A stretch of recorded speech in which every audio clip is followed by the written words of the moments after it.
आप भी गए हो सनम तेरी कसम देखने? नहीं देखी थी 9 साल पहले, तो अब आई एम श्योर देख ली होगी। और सनम तेरी कसम को मिल रहा है बहुत ही अच्छा रिस्पांस, री रिलीज हुई है और आज उसी के उपलक्ष्य में हम हैं यहाँ पर हर्षवर्धन राणे के साथ। हाय, मैं उन्हें Bajaj and you welcome on zoom. Thank you so much, Neha. It's an honor to be on Zoom. Thank you. We are glad. अच्छा, सनम तेरी कसम वीडियो स्टोरीज रील्स मैं भी देख रही हूँ आपका Instagram and everybody has been posting. और वीकेंड पे वैसे जुनैद खान की लव्यापा भी रिलीज़ हुई, हिमेश रेशमिया की बैड एस रवि कुमार भी रिलीज़ हुई और ऐसा आंकड़े कह रहे हैं कि सनम तेरी कसम की री रिलीज़ ने ब्रेक कर दिए बॉक्स ऑफिस रिकॉर्ड्स और उन्हें पीछे छोड़ दिया है। तो आपको लग रहा है कि 9 साल पहले अगर ऐसा होता तो बात अलग होती? नहीं, मैं ऑनेस्टली नेहा ये सोचता हूँ कि इस फिल्म के 3 हीरो हैं। पहले हैं प्रोड्यूसर दीपक मुकुट सर, दूसरे हैं directors Radhika Rao Vinay Sapru sir, Radhika Rao ma'am and Vinay Sapru sir, and तीसरे जो हीरो हैं इस फिल्म के वो है हिमेश सर, हिमेश रेशमिया जी। क्योंकि आई ऑलवेज से दिस कि खाना जो बनता है घर में, आई थिंक पापा पैसे कमा के लाते हैं जी। एंड मम्मी उसकी रेसिपी से बनाती हैं और फिर कोई ना कोई घर में एक होता है जो खिलाता है आपको। सो इस फिल्म के जो पापा हैं वो प्रोड्यूसर हो गए, मम्मी डायरेक्टर्स हो गए जिन्होंने बनाया है स्टोरी वगैरह, और जो हिमेश सर हैं उन्होंने इस फील को आपके अंदर डाला। सो आई थिंक ये हिमेश सर की उतनी फिल्म है जितनी हम लोग की है। और Loveyapa, I want to through your channel I want to request everyone कि जब नए कास्ट होती है तो उनकी लव स्टोरी देखो आप लोग, क्योंकि नहीं देखोगे तो ऐसे फिर 9 साल तक वेट करना पड़ता है। तो फिर आप लोग प्लीज़, आपने मेरी भी आई थी ऐसी 9 साल पहले लव स्टोरी, उनकी भी आई है लव स्टोरी, प्लीज़ जाके देखिए। क्योंकि I don't want you to do what I don't want you to do something like this to them, you know, कि मैं चाहता हूँ कि उनको कम से कम ऐसा ना जाना पड़े 9 साल, ये रूप ना लेना पड़े। बट आपने देखी है बैड एस रवि कुमार या लव्यापा? मैं सबसे पहले जैसे ये आज जैसे 9 या 11 कुछ इंटरव्यूज़ हैं, जैसे ही ख़त्म होंगे शाम तक, I want to go and catch the night show. Because honestly मैं आपको बताऊँ, मैंने ट्रेलर बहुत इन्जॉय किया था और वहाँ पे मुझे इंक्विजिटिवनेस आ गई थी कि मुझे देखना है। और फाइनली मुझे लगा कि स्क्रीन पे समवन इज़ हैविंग फन। बहुत टाइम बाद जो हमने शुरू में डेविड धवन सर को करते हुए देखा है, तो मुझे कहीं ना कहीं वो फन होता हुआ ट्रेलर में बहुत ज़्यादा दिखा and I am really looking forward to watch it. That's good to know कि आप बाकी दोनों फिल्म्स को भी काफ़ी पसंद कर रहे हैं और देखने भी जाएंगे। अच्छा, इंदर और सरू की लव स्टोरी को तो सब पसंद कर रहे हैं, सबने पसंद किया भी। और अब तो जो सरू की रियल लाइफ में शादी हो गई है, Mawra is gotten married, so I you in touch with her? Congratulate किया आपने उनको? नंबर्स के थ्रू ही कॉन्ग्रेचुलेशंस सबसे बड़ा फील होता है। और मुझे लगता है कि एक्टर की लाइफ में कहीं ना कहीं वैलिडेशन यहीं से मिलता है, नंबर से मिलता है, तारीफ़ से मिलता है, तालियों से मिलता है। कभी कभी थोड़े बहुत इंस्टाग्राम पे हम समझ सकते हैं कि शादी पे जब आपने फोटोग्राफ्स हाँ, देखी, आपने बात कम से प्रॉब्लम ये हो गया कि सेम डे पे हो गया ये सब कुछ। अब सेम डे पे जैसे ही मैं सुबह से लेके रात तक I been asked to go and visit theatres, और हम लोग 5 से 6 थिएटर में जा रहे हैं और सरप्राइज़ कर रहे हैं लोगों को एंड थैंक यू बोल रहे हैं बेसिकली फॉर कमिंग। मुझे समझ नहीं आ रहा मैं कितना थैंक यू उनको बोलूँ, कैसे बोलूँ, किस भाषा में बोलूँ। तो मैं कोशिश कर रहा हूँ, मैं सबको जा के मैं हाथ मिला के थैंक यू बोल रहा हूँ। सो टाइम ही नहीं मिल पा रहा है। और ऑनेस्टली थोड़ी बहुत गलती मैं अपने ऊपर भी लूँगा। जब फिल्म नहीं चली थी शुरुआत में, तो जैसे क्रिकेट टीम जब हार के वापस आ रहे होते हैं, तो बस में ना कोई बातें नहीं करता एक दूसरे से। तो क्या तब आपकी और मावरा की बात बंद हो गई थी, कुछ ऐसा? I am not talking about just मावरा।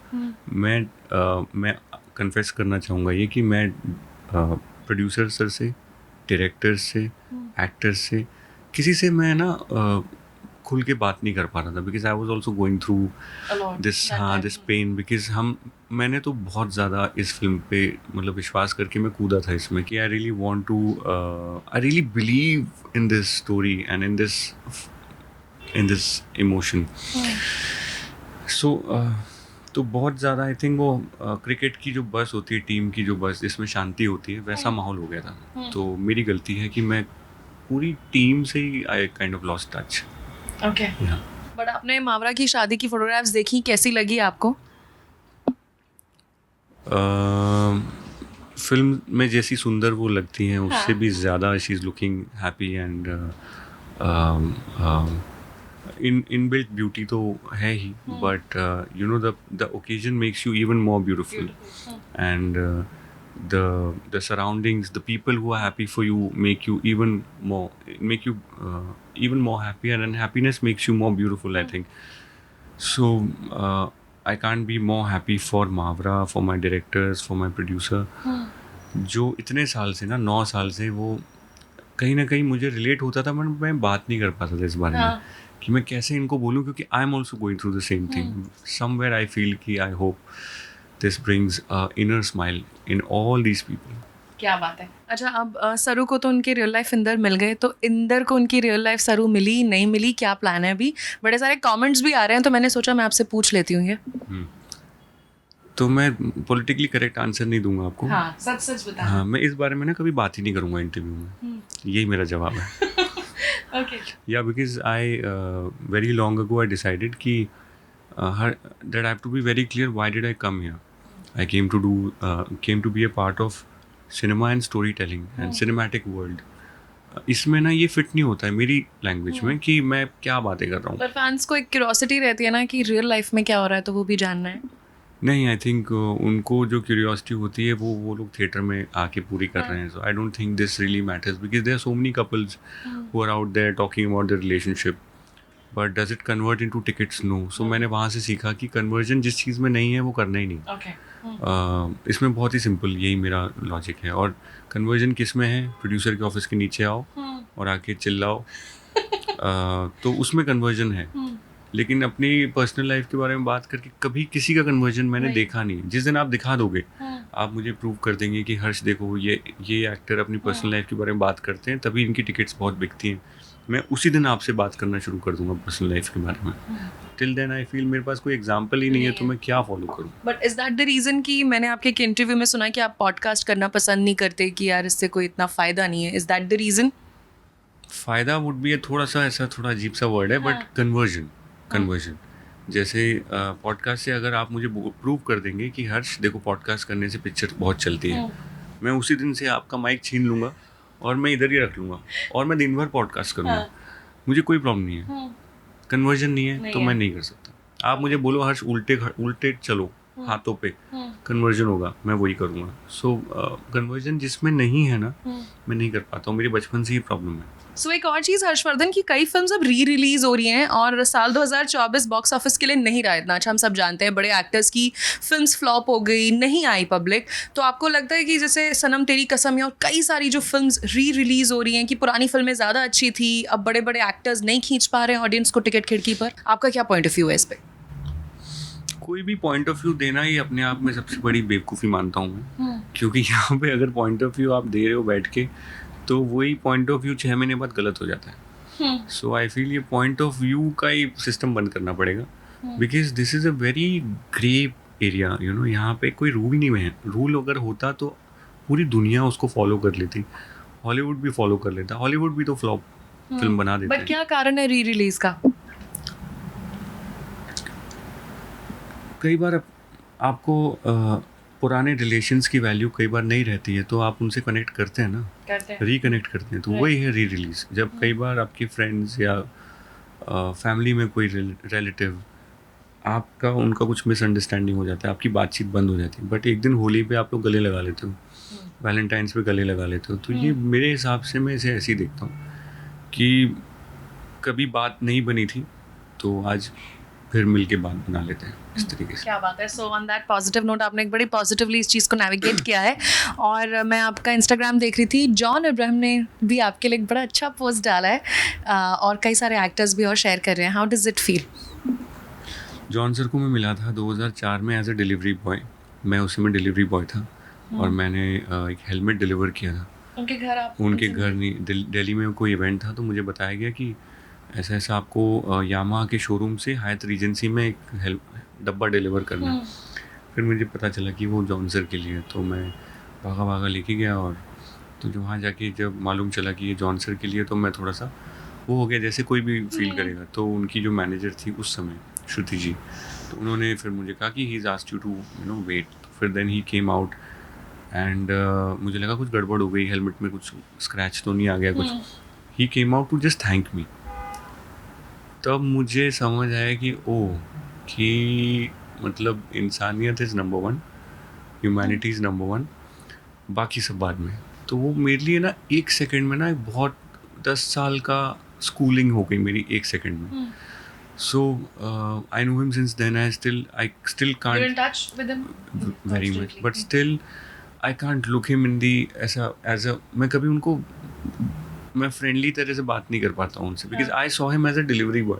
तो मैं आज भी मुझे लगता है मेरे हाथ में हेलमेट है और सर पे तो जिस 2 साल पहले मैंने एक फिल्म करी तारा वर्सेस बिलाल, तो उसमें वो प्रोड्यूसर थे और मैं एक्टर था, तब भी मैं फील नहीं कर पाता हूँ वो चीज़, मेरे वो अटका हुआ है। तो जब उनका मैसेज इंस्टाग्राम पे उन्होंने जब पोस्ट किया, और he is a man of very few words, तो उन्होंने एक ही लाइन में ना मेरी पूरी 20 साल डिस्क्राइब कर दी है, फाइनली गॉट योर ड्यू। तो that in few words, in 4-5 words, he described my whole last 20 years. What a beautiful story. And अब अगेन हम बात सनम तेरी कसम की कर रहे हैं, तो एक और चीज़, बड़े सारे फैंस ने, ये सारे सवाल वो हैं जो मैंने आपके कमेंट्स पे देखे, यूट्यूब पे भी देखे। सो बहुत सारे लोग ये भी जानना चाहते हैं कि इंदर और हर्षवर्धन में क्या सिमिलैरिटीज़ हैं, कितने सिमिलर हैं ये या कितने डिसिमिलर हैं ये? इंदर और मेरे डैड में बहुत सिमिलैरिटीज़ हैं। तो मेरे डैड अब तो नहीं रहे, डॉक्टर विवेक राणे, लेट डॉक्टर विवेक राणे। और मैंने जब अपने डायरेक्टर्स के पास, राधिका मैम, विनय सर के पास मैं पहली बार गया था, तो मैंने उनसे बेग किया था कि मैम मुझे प्लीज़ ऑडिशन करने दो। तो उन्होंने कहा बेटा आपको 4 महीने पहले बुलाया था, अभी आप टाइम वेस्ट कर रहे हो।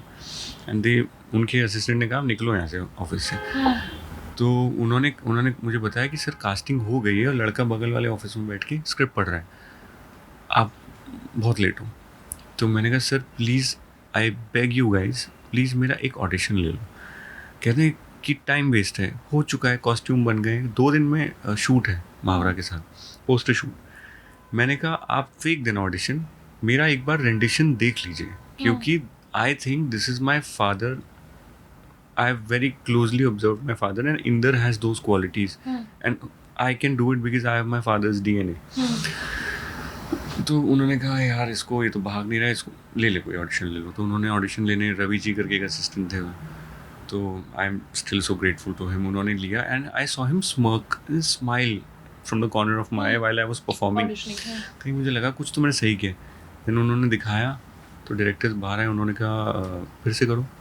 तो मैंने कहा ठीक है, तो मैं फिर से किया पूरा ऑडिशन।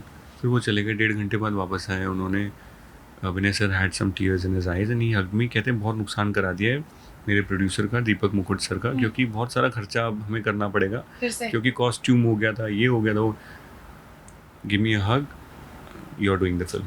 सो मैंने कहा सर कुछ बोलना था। कहते बोलो बेटा। मैंने कहा सर वॉशरूम जाना है। तो कहते इतनी देर से क्यों नहीं बोला? तो उन्होंने कहा जाओ बगल वाले ऑफिस में। So when I went there, the boy was sitting there and reading the script and I didn't have the audacity और द हिम्मत to look him in the eye. तो मैं नज़र नीचे करके मैं चला गया। जब वापस आया तो उसको बता दिया गया था, तो वो उठा हुआ था और हम लोगों ने क्रॉस किया एक दूसरे को।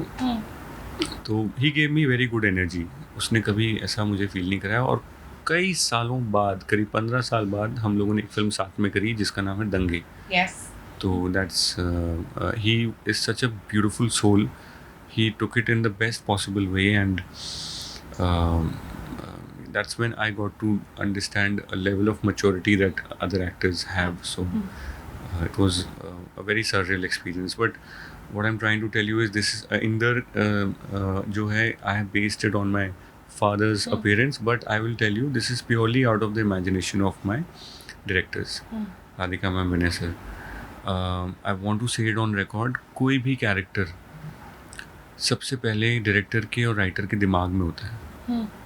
वो कैसे बिहेव करेगा, क्या मैनरिज्म्स होंगे, ये सब एक डायरेक्टर आंख बंद करके पहले इमेजिन करते हैं। तो राधिका मैम, विनय सर ने इंदर को इमेजिन किया, उसको पेंट किया, क्राफ्ट किया, फिर मुझे बोला, और फिर I was the weapon that they used. I am the, मैं जरिया, मेरे थ्रू मेरे बॉडी पे उन्होंने वो चीज़ें स्प्रिंकल करी, डाली, और मैं फिर अपने पास, तो ऐसा होता है कि आपके प्रेजेंट में डायरेक्टर बताते हैं और आप फिर अपने पास से उठा के लाते हो, फिर अब ये 2 चीज़ें अपनी बॉडी में डालते हो, तो वो 3 चीज़ों का मिश्रण होता है, तब एक कैरेक्टर बनता है। So you can't point a finger at one reason. और Harsh, it is many people put together, plus Rushi Manushi जिन्होंने कपड़े बनाए, ये कपड़े सनम तेरी कसम के, ये जो शर्ट है ये इंदर की, सो ऋषि मनुषी ने जैसे इंदर को उसको डिज़ाइन किया, वो कपड़ों को डिज़ाइन किया, बहुत सारे लोग इसमें ऐड होते हैं। हाँ। राइट।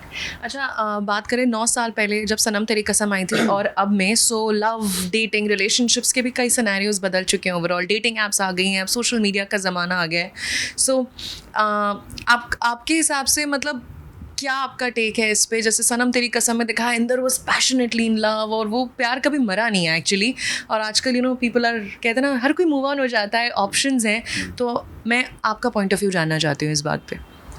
कोई मूव ऑन नहीं होता है, सब नाटक करते हैं ऐसे ही कि दे आर वेरी कूल। कोई नहीं होता है कूल। ये सब जैसे हमको खाना पसंद है, घर बैठ के दाल चावल। हाँ। खाना वही है, प्योरिटी से हम वही खाते हैं। बट क्या है, स्विगी पे खाना मंगाते रहते हैं इधर उधर से, कभी सैंडविच मंगाया, कभी छोले भटूरे, और उसको हम खा लेते हैं बस। But that is not what we really want to eat. What we really want to eat is our mother's hands food, या हमारी दादी के हाथ का, या नानी के हाथ का। तो वैसे ही मुझे लगता है प्यार भी प्योरिटी वाला ही चाहिए हमको सबको। ये सब अपने आप को बिजी रखने का एक तरीका है। तो it is okay to do all this, but eventually आप वहीं जाओगे। आपको चाहिए वही, आपको दाल चावल, आपको प्योरिटी ही चाहिए माँ के हाथ की, या एक पार्टनर की प्योरिटी ही चाहिए, स्टेबिलिटी ही चाहिए सबको। लोग दिखाते हैं कि ये बहुत कूल है, ये विच इज़ ओके, करो थोड़े टाइम तक, बट जाओगे वहीं आप। आपके पूरे करियर स्पैन में आपने बहुत सारी एक्ट्रेसेस के साथ काम किया, Taapsee Pannu, Mawra, Divya Khosla. Who was your favourite? किसके साथ आपकी शूटिंग या आपके सीन्स आपको लगे बड़े हैसल फ्री थे और बहुत मज़ा आया और दोस्ती भी हो गई? दोस्ती तो पता नहीं मुझे, ये मेरा कभी क्राइटेरिया रहा नहीं है सेट पे जाके दोस्ती करने नहीं, का। बट मेरी बाद में आप मैं मोस्टली किसी भी एक्टर से कभी मैं ज़्यादा दोस्ती मेरी रही नहीं है। But I really respect actors who come and do the job very professionally. जैसे विक्रांत मासी एक एग्जांपल है। मैंने उनको हसीन दिलरुबा में उनका तरीका देखा, तभी जब उनकी अनाउंसमेंट आई थी तो मेरे से रिएक्ट हो गया था कि this can't be him, because I have seen that man give his blood and sweat. ये बंदा तो नहीं छोड़ सकता। तो ये किसी ने कुछ बोला होगा है इनको ना, ऐसे बोल दो या करने। तो उनको मैं बहुत रिस्पेक्ट करता हूँ। तापसी पन्नू को मैंने देखा है, वो रश्मि रॉकेट की प्रेपरेशन कर रही थी। सुबह 2 घंटा वो ट्रेनिंग करती थी, मतलब रनिंग बहुत इंटेंस। उसके बाद आके वो हसीन दिलरुबा की शूटिंग करती थी। तो मैंने उनको देखा। I think ease of performance मुझे I have been very lucky. Mawra बहुत ही इन्वॉल्व हो गई थी कैरेक्टर में, और she took the director's feedback very well. Then she brought her own nuances very well. Sonia Rathi, I really enjoyed working with her in Tara vs. She's such a pure actress, पूरे in the moment है वो, और पूरा करती है वो, पूरा लेती है, और पूरा she gives everything, Sangeeta Sheikh, I think she's Tesh में with Bijoy Nambiar sir's direction. उनका प्रोसेस ऐसा है जो मैंने कभी नहीं देखा। she'll be laughing, she'll be cracking jokes, and suddenly जब सर एक्शन बोलते हैं, और एक्शन बोलने से सिर्फ 10 सेकंड पहले she'll be like 1 second, she'll go into her thing, ready, and she'll focus. I don't know, कुछ होगा मेरे दिमाग में तो नहीं झांक सकता, but I was so impressed. One of the most organic and natural beauties जिसे कह सकते हैं, eternally beautiful performer and actress and human being. Okay, so अब मैं कुछ नोट्स भी देख रही हूँ जो आपने मुझे इंटरव्यू स्टार्ट करने से पहले बताएंगे। आप पढ़ाई कर रहे हैं, क्या पढ़ाई कर रहे हैं, और अचानक से पढ़ाई करने की क्या सूझी? कुछ आप बताएं फैंस को अपने। अचानक से नहीं, ये बहुत सालों नोट्स भी दिखाएंगे आप? हाँ, नोट्स अभी आपको समझ नहीं आएगा। ये स्टिमुलस के बारे में, thought arousal, feeling, then. But आप क्या पढ़ाई कर रहे हैं, कौन से ईयर में है, और अचानक से पढ़ाई करने का क्या विचार आया? मेरा अचानक नहीं था कभी भी। मैं मानता हूँ कोई भी चीज़ अचानक नहीं हो सकती। ये सब पुराना बचपन का रहता है हमारा। तो स्कूल के बाद मैं घर से भाग गया था टू बिकम एन एक्टर। तो एक मन में ना एक वॉइड गैप बन गया था कि पढ़ाई रह गई। सब घर में ऐसा किसी ने बोला? नहीं, डैडी तो नहीं रहे, and they were all upset obviously. We were not talking again, वही स्टोरी है, बातचीत बंद, सबके साथ कनेक्ट खत्म। सो पढ़ाई का एक वॉइड अंदर रह गया था। शुरू में तो मैं एम्बैरेसमेंट बचाने के लिए झूठ बोल देता था, हाँ मैंने पढ़ाई की है, बट अंदर तो पता है ना कि नहीं किया है। तो वो मैंने कुछ सालों से नोटिस किया कि सब कुछ मिल गया है, लेकिन एक चीज़ जो है वो खाली बाकी है, void. So that was my studies, and last year I decided कि I will jump into this, and I applied for psychology honours. बहुत पढ़ाई की. I got 81.5% marks in my first year. And इस साल भी पढ़ाई कर रहा हूँ बहुत ज़ोर से. And I am really enjoying it. And thank you so very much for talking to us. It was lovely chatting with you. Thank you so much. Thank you so much. And thank you through your channel to everyone who bought a ticket. क्योंकि शुरू में मुझे लगता है ना आप लोग सिर्फ इंस्टाग्राम पे प्यार देते हैं. इस बार आपने सच में टिकट खरीद के इस फिल्म को वो रियल प्यार दिया जिसके बारे में आप बात करते थे. Thank you.